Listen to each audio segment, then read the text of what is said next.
ঋণ পরিশোধ করার জন্য সিরিয়াসনেস থাকা সবচেয়ে গুরুত্বপূর্ণ বিষয় হলো ঋণ পরিশোধের জন্য কি থাকা, সিরিয়াসনেস থাকা। আমি অনেক মানুষকে জানি যারা ঋণ পরিশোধ করতে চান, অনেক ঋণ হয়ে গেছে, ঋণ পরিশোধ করতে চান, আমার কাছে এসে বলছেন হুজুর এটা দোয়া শিখাই দেন, যেটা পড়লে আল্লাহ তাআলা ঋণ পরিশোধ করে দিবেন। আমি বলি ঠিক আছে, দোয়া আপনারা শিখাবো, আগে বলেন ঋণ কত টাকা। তো ধরেন বললো যে আমার এত লাখ টাকা ঋণ, আপনার ঋণ পরিশোধ করার কোনো ব্যবস্থা নাই? না হুজুর কোনো ব্যবস্থা নেই। কোনো টাকা পয়সা নেই? না কোনো টাকা পয়সা নেই।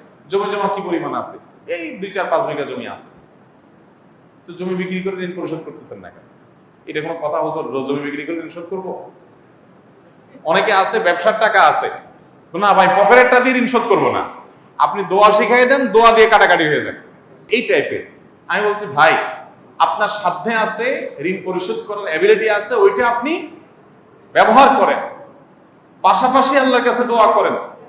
আপনার হয়তো পুঁজি থেকে যাবে। অনেক লোক আছে ব্যবসা বাণিজ্য করে, ব্যবসার টাকা ক্যাশের টাকা দিয়ে দেনা দিব না ভাই, দেনাটা ফাও টাকা দিয়া, উৎমা টাকা দিয়া, অতিরিক্ত টাকা দিয়ে দিব, আর এটা আমি মূলধনে হাত দিব না। তো এইটা কখনো প্রকৃত অর্থে ঋণ পরিশোধ করার শুদ্ধ চিন্তা হতে পারে না। মনে রাখতে হবে, আমি নিজে আমার ঋণ পরিশোধ করাটাকে যদি ফরজ মনে করে দেয়, এটা ফরজ, এই ফরজ যদি মনে হয় আমার এবং যদি বিশ্বাস থাকে এটা, তাহলে আমার যদি ভিটাও বিক্রি করা লাগে তারপরও আমাকে ভিটা বিক্রি করে হলেও ঋণ পরিশোধ করতে হবে। আপনারা অনেকে মাসআলা জানেন, মানুষের মৃত্যুর পর তার যা রেখে যাওয়া সম্পদ, ঘর বাড়ি জমি জমা ভিটা মাটি ব্যাংক ব্যালেন্স, এগুলো দিয়ে সর্বপ্রথম কোন কাজটা করতে হয়? ঋণ পরিশোধ করতে হয়। তাহলে শরীয়ত কি গুরুত্ব দিয়েছে? আপনি জীবদ্দশায় করবেন না, আপনার মৃত্যুর পরে শরীয়ত বলছে আপনার সন্তানদের পরে ভাগযোগ, তারা থাকলে পাবে, না থাকলে নাই। আগে কি হবে? আগে ঋণ পরিশোধ হবে, দাফন কাফনের খরচ দেয়া হবে, ওসিয়ত করলে 1/3 পর্যন্ত কার্যকর হবে, টোটাল না। আপনি ওসিয়ত করে গেছেন আমার মৃত্যুর পর আপনি আমার টাকা দিয়ে একটা মসজিদ বানাই দিও, জি না, আপনি বললেই হবে না। আপনার টোটাল সম্পদের 1/3 যদি মসজিদ করা যায় ওকে, না হলে 1/3 বেশি কি হবে না, আপনার ওসিয়ত কার্যকর হবে না। কিন্তু ঋণ 100% কার্যকর হবে। আমি কি বুঝাতে পারছি? এত বড় গুরুত্বপূর্ণ বিষয়।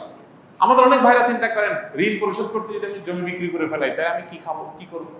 আরে ভাই, এমন একটা রোগ হয়েছে আপনার, যে রোগে ট্রিটমেন্ট করতে গিয়ে সব ভিটামিন বিক্রি করা লাগতেছে, না হলে ট্রিটমেন্ট হচ্ছে না, আপনি কি করবেন? আপনি বলবেন না সব বিক্রি করে ট্রিটমেন্ট করলে হবে নাকি, ট্রিটমেন্ট অল্প টল্প কিছু দিয়ে করি আর এগুলো আমার থাকুক, আমি কবরে নিয়ে যাবো, এটা বলবেন আপনি? আমার আগে জীবন বাঁচক, সম্পদ বহুত হবে ইনশাআল্লাহ। ঠিক একইভাবে ঋণ পরিশোধ করি, আমার ইমান বাঁচক, তারপর সব হবে। আমাদের দেশে কেউ কাউকে ঋণ দিতে চায় না।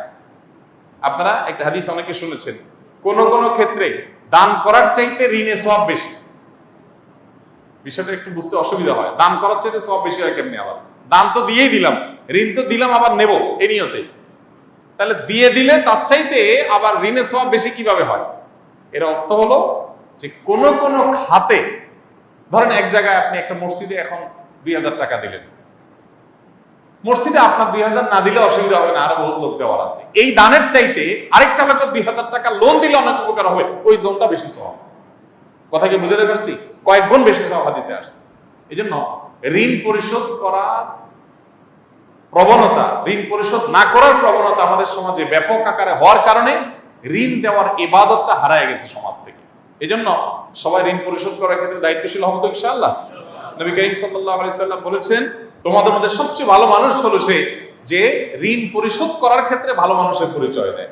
দোকান থেকে বাকি নিয়েছেন, আপনি পরিশোধ করার ক্ষেত্রে ভালো মানুষের পরিচয় দিলেন, অর্থাৎ যা বললেন কথা জবান রাখলেন। আপনি খান না খান, আপনার থাকুক না থাকুক, আগে পাওনাদারের পাওনা পরিশোধ করলেন। এরকম আন্তরিকতার চেষ্টা থাকবে তো ইনশাআল্লাহ? আপনার এই চেষ্টা আছে, আন্তরিকতা। এরপর এবার আপনি আমাকে বলেন হুজুর দোয়া শিখাই দেন, এবার আমি দোয়া বলবো।